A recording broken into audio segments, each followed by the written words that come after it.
how you can change payment threshold in AdSense.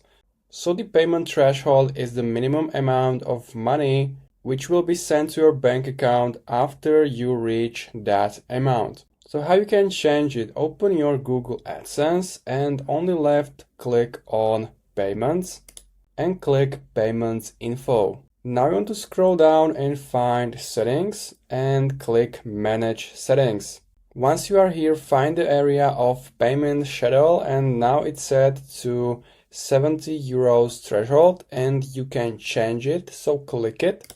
The absolute minimum is 70 euros or $100 and you can increase this amount, for example 1000, and then click on Save. Here you can also show your payout. So click on Save, and if your AdSense money will not reach 1000 euros or dollars, it's not gonna be sent to your bank account. So I'm gonna keep it for 70 euros and every amount about this number will be sent to my bank account. So if you have any questions, leave a comment and see you next time.